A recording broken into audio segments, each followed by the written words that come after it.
ஈரமான கருவறை, குளிரும் அம்பாள், மலர்க்கடலில் மூழ்கும் சமயபுரம் மாரியம்மன்.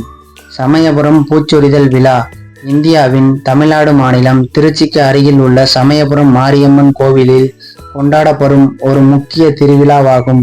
தமிழ்நாட்டில் அம்மன் கோவில்களில் நடைபெறும் முக்கியமான விழாக்களில் ஒன்று பூச்சொரிதல் விழா. குறிப்பாக சக்தி தலங்களில் மிகவும் பிரசித்தி பெற்ற ஒரு வழிபாடாகும். மூலவர் அம்மன் மீது பூக்களை குவித்து குளிர்விக்கும் நோக்கில் இந்த விழா கொண்டாடப்படுகிறது.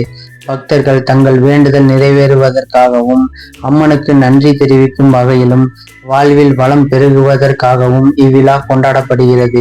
சக்தி வழிபாடு தமிழகத்தில் பிரசித்தமானது. அதிலும் சமயபுரம் மாரியம்மன் கோவில் அம்மன் கோவில்களுக்கெல்லாம் தலைமை பீடம் என்றே சொல்லலாம்.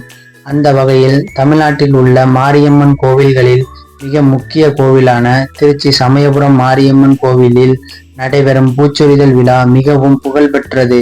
தாய் வீடு சமயபுரம் என்று புகழப்படும் இந்த ஆலயத்தில் எல்லா நாட்களுமே திருவிழா கோலம்தான்.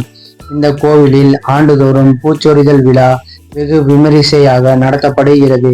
பூச்சொரிதல் விழாவை தொடங்கும் விதமாக சமயபுரம் மாரியம்மன் 28 நாட்கள் பச்சை பட்டினி விரதம் மேற்கொள்வார். பொதுவாக பக்தர்கள் கடவுளை நோக்கி விரதம் இருந்து வழிபடுவார்கள். ஆனால் உலக நன்மைக்காகவும் மக்கள் நல்வாழ்வுக்காகவும் சமயபுரம் மாரியம்மனே 28 நாள் விரதம் இருப்பார். இது பச்சை பட்டினி விரதம் என்று அழைக்கப்படுகிறது. ஆண்டுதோறும் மாசி மாத கடைசி ஞாயிற்றுக்கிழமை அன்று தொடங்கி பங்குனி மாத கடைசி ஞாயிறு வரை 28 நாட்கள் இந்த விழா விமரிசையாக கொண்டாடப்படுகிறது. அந்த சமயத்தில் அம்மனுக்கு தளிகை, நெய்வேத்தியம், சமைத்த உணவு படைக்கப்படாது. நீர், மோர், துள்ளுமாவு, இளநீர், பானகம் போன்றவை மட்டுமே படைக்கப்படும். பக்தர்களும் விரத உணவை மட்டுமே உண்கிறார்கள். இதனால் இந்த சமயத்தில் கோவிலில் அன்னதானம் செய்யும் சடங்கு நடைபெறுவதில்லை.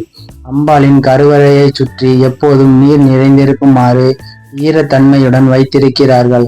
அம்பாள் எப்போதும் குளிர்ச்சியாக இருப்பதற்காக இந்த ஏற்பாடு செய்யப்பட்டு உள்ளது. அம்மன் விரதம் இருக்கும் நாட்களில் அம்மன் மனதை குளிர்ச்சி செய்யவே பூச்சொரிதல் விழா நடைபெறுவதாகவும் சொல்லப்படுகிறது.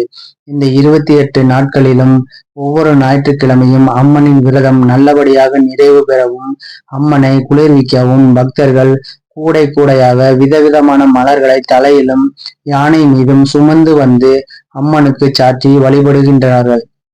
இந்த விழாவுக்காக அனைத்து மாவட்ட ஊர்களிலிருந்தும் விதவிதமான மலர்கள் வண்டிகளில் கொண்டு வரப்படுகிறது. ஜாதி மத பேதம் இல்லாமல் எல்லா மக்களும் பூக்களை வாங்கி அம்மனுக்கு சமர்ப்பிக்கிறார்கள். திருவிழா முதலில் நாளில் கோவில் நிர்வாகம் சார்பில் யானை மீது பூக்கூடைகள் வைத்து மாட வீதிகள் வழியாக ஊர்வலமாக வந்து அம்மனுக்கு பூச்சொரிதல் செய்யப்படுகிறது. குறிப்பாக ஸ்ரீரங்கநாதர் அனுப்பி வைக்கும் மலர்களே அம்மனுக்கு முதலில் சமயபுரம் அன்னையின் மீது சொரியப்படுகிறது. என்ன இருந்தாலும் அண்ணன் வீட்டு சீதனம் என்றால் பெண்களுக்கு ஒரு அபிமானம் இருக்கும் தான் இல்லையா? மல்லிகை, ரோஜா, முல்லை, செவ்வந்தி போன்ற பல வகையான நறுமணமிக்க மலர்கள் அம்மன் மீது சமர்ப்பிக்கப்படுகிறது. பூக்களால் அம்மன் முழுமையாக மூடப்பட்டு காட்சியளிப்பது இந்த விழாவின் முக்கிய நிகழ்வாகும். அப்படி மலர்கள் சூழ்ந்து காணப்படும் சமயபுரம் மாரியப்பனை காண்பதற்கு கண்கோடி வேண்டும். பூச்சொரிதல் விழாக்களில் பல்வேறு ஊர்களிலும் இருந்தும் லட்சக்கணக்கான பக்தர்கள் வந்து கலந்து கொண்டு அம்மனை தரிசனம் செய்து அவரது அருளை பெற்று செல்கிறார்கள். சமயபுரத்தால் விக்கிரகம் மூலிகைகளால் ஆனதால் இதற்கு அபிஷேகம் கிடையாது. உற்சவர் அம்மனுக்கு மட்டுமே அபிஷேகம். கருவறையின் பின்புறம் அம்மனின் பாதங்கள் உள்ளன. இதற்கு பக்தர்கள் மலர் சூடி தீபம் ஏற்றி வழிபடுகிறார்கள். இவள் எளிய மக்களின் காவல் தெய்வமாக, நீதி வழங்கும் நீதி தேவதையாக, எல்லாவற்றுக்கும் தீர்வு சொல்லும் பேரரசியாக எப்போதும் தன்னை நாடி வரும் பக்தர்களுக்கு துணை இருக்கிறாள். விமான நிலையத்திலிருந்து சமயபுரம் சுமார் 25 கிலோமீட்டர் தொலைவில் உள்ளது.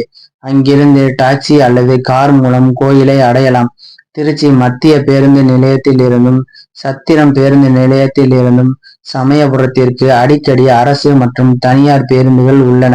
சமயபுரம் டோல்கேட் அல்லது சமயபுரம் பேருந்து நிறுத்தத்தில் இறங்கி அங்கிருந்து 2 கிலோமீட்டர் தொலைவில் உள்ள கோயிலுக்கு ஆட்டோக்கள் மூலமாகவும் செல்லலாம். நன்றி, வணக்கம்.